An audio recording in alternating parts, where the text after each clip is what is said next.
And so you mentioned ACE was a co-op. You mentioned co-ops, and also I've seen you talk about the, I don't know if do they call it ESOP, the employee An ESOP. stock Yep. ownership Yeah. plan? Are they the same? Are they different? Do they kind of No, commingle? What's very okay? different. So there's a lot of co-ops nationally, cooperatives, which is a business structure. And so you think about the ones that most people have heard of, grocery co-ops, a lot of people know about grocery co-ops, housing co-ops. REI is a consumer co-op, meaning we can Right. join REI as a member of the co-op. Co-ops their legal requirement is or ability is to give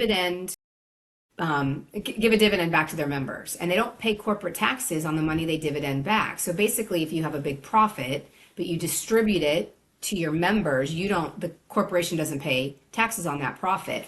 And so it's Right. kind of a win-win for everybody. ACE is a purchasing co-op, and so they buy products, warehouse them, and Got then it. they give me a discount, which is how I can compete against Home Depot and Lowe's and the online Got it. behemoths. So Hmm. that's very, very brief overview about co-ops. An ESOP is an employee stock ownership plan, which is an exit strategy for business owners who need a succession plan.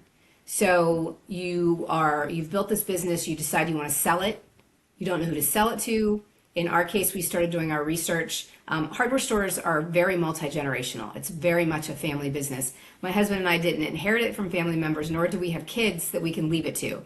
So we really Right. had to think about how we were going to exit the business. And so Yeah. in through our research, we realized that we could sell it to the employees using this vehicle. So just to make it really confusing, we're a cooperative that formed an ESOP for transition. Got it. That's really it's I mean, I love that you did the research to figure it out because you're like, okay, we're not going to be doing this forever, and again stay within the values that you'd already created over all these years, and that is just awesome. I love that. Yeah, As yeah. a company of one person, I don't know who I'm handing it over to when it's done, but I Yeah, just love there's it. I I just love sorry. that.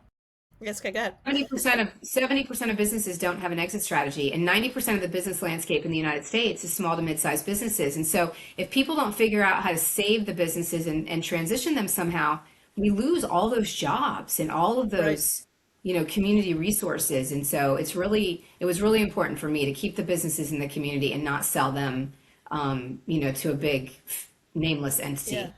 Right. And I wish more people knew about these options too, because I Me think too. sometimes when you are family owned and kind of, in it, right, all these years, you're not really sure. This is how we've done it for 50, 70, 100 years. And all of a sudden you're just like, what do we do now? And Now what it's, do I do? I hate to say it's almost too late, but it can be too late because now you haven't established this plan to hand it off to your employees or to somebody else. So Yeah, I it's mean, really people wait until they're tough. too, unfortunately too old, or sometimes they're sick. There's a medical Hmm. event that happens that requires them to make a rash decision, and then what ultimately happens is a closure.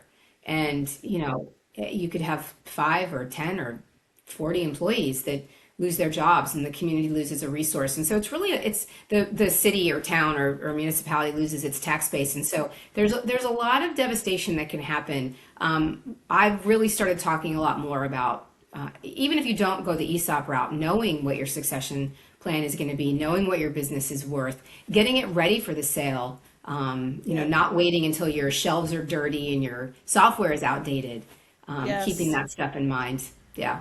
Yeah, that's true. I think a lot of business owners have a hard time because they're so in the weeds, right? And it goes back to what you said. You have to have people around you that you can trust so that you can focus on what's next or where you're heading or what the plan is.